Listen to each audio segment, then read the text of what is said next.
Hello friends, എല്ലാവർക്കും nano ടെക്കിലേക്ക് സ്വാഗതം. ഞാൻ ഇന്ന് ഇവിടെ ഉണ്ടാക്കാൻ പോകുന്നത് മുട്ട വിരിയിക്കാനുള്ള ഇൻക്യുബേറ്ററാണ്. അതിലേക്ക് ആദ്യം വേണ്ടത് ചൂട് കൺട്രോൾ ചെയ്യാൻ തെർമോസ്റ്റാറ്റ്, അതിൻ്റെ ഒപ്പം തന്നെ വരുന്നത് സെൻസർ, 12 വോൾട്ടിൻ്റെ adapter, DC female socket, 12 watt CPU fan, wire connection കൊടുത്ത ബൾബ് ഹോൾഡർ, 60 വാൾട്ടിൻ്റെ ബൾബ്. ഫസ്റ്റ് സെറ്റ് ചെയ്യാൻ പോകുന്നത് ബൾബ് ഹോൾഡറാണ്.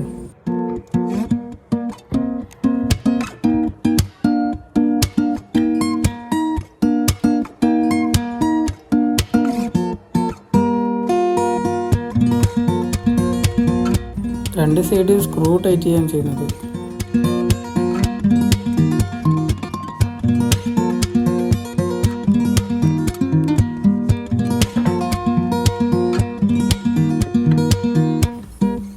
അത് കഴിഞ്ഞ് സെറ്റ് ചെയ്യാൻ പോകുന്നത് CPU ഫാനാണ്. കോപ്പർ ഇട്ട് കെട്ടുകയാണ് ചെയ്യുന്നത്.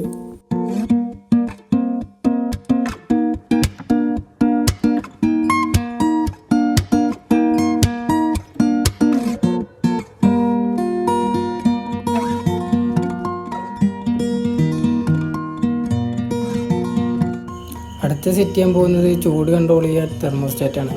4 സൈഡും സ്ക്രൂ ഇട്ട് ടൈറ്റ് ചെയ്യാണ് ചെയ്യുന്നത്.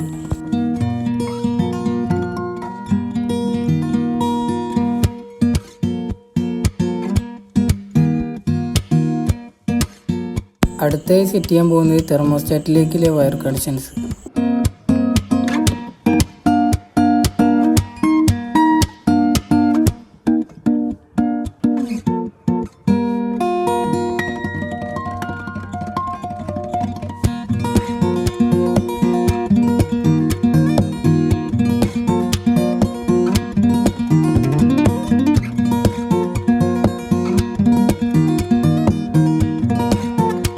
അതിനുശേഷം സെറ്റ് ചെയ്യാൻ പോകുന്നൊരു സെൻസറാണ്. ബോക്സിൻ്റെ ഉള്ളിലേക്കൊരു ഹോൾ ഇട്ടിട്ട് വയർ അകത്തേക്ക് എടുക്കുകയാണ് ചെയ്യുന്നത്. ബൾബ് ഫിക്സ് ചെയ്യാണ് അടുത്ത് ചെയ്യുന്നത്. ഹ്യൂമിഡിറ്റി കൺട്രോൾ ചെയ്യാൻ വേണ്ടിയിട്ട് വെള്ളം വെച്ചു കൊടുക്കാം. അടുത്ത് ചെയ്യാൻ പോകുന്നത് മുട്ട മാർക്ക് ചെയ്തൊരു ഇൻക്യുബേറ്ററിൽ വെച്ചു കൊടുക്കാം. ദിവസത്തിൽ 2 നേരം തിരിച്ചു വെക്കുമ്പോൾ അത് അറിയാൻ വേണ്ടിയിട്ടാണ് മുട്ട മാർക്ക് ചെയ്ത് വെക്കുന്നത്.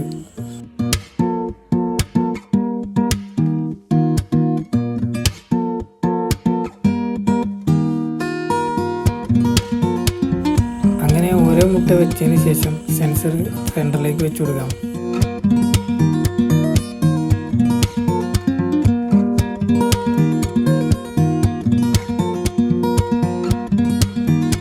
അടുത്ത ചെയ്യാൻ പോകുന്നത് നമ്മൾ സെറ്റ് ചെയ്ത ചൂടിൽ ലൈറ്റ് ഓഫ് ആവുന്നുണ്ടോ ഓൺ ആവുന്നുണ്ടോ നോക്കാൻ പോകുന്നത്.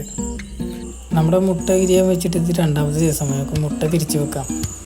ദിവസത്തിൽ 2 നേരമാണ് മുട്ട തിരിച്ചു വെക്കുന്നത്. രാവിലെയും വൈകുന്നേരമാണ് മുട്ട തിരിച്ചു വെക്കുന്നത്.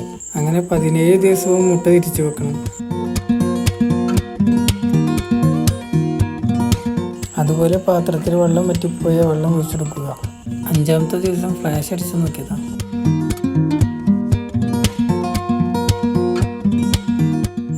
അങ്ങനെ 19ാമത്തെ ദിവസം ഓരോ മുട്ടയായി വിരിയാൻ തുടങ്ങി.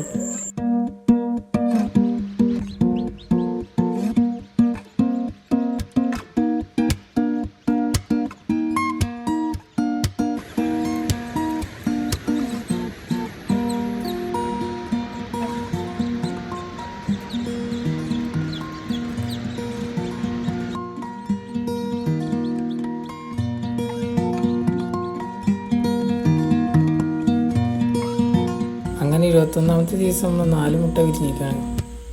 6 മുട്ട വെച്ച് 4 മുട്ട വിരിഞ്ഞു.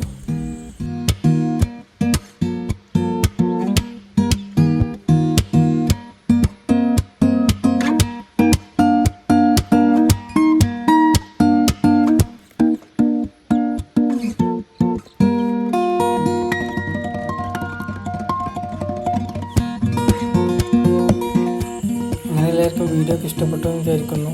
അങ്ങനെ വീഡിയോ ഒക്കെ ഇഷ്ടപ്പെട്ടാൽ ലൈക്ക് ആൻഡ് സബ്സ്ക്രൈബ് ചെയ്യുക. അടുത്തൊരു പുതിയ വീഡിയോ ആയിട്ട് വീണ്ടും കാണാം.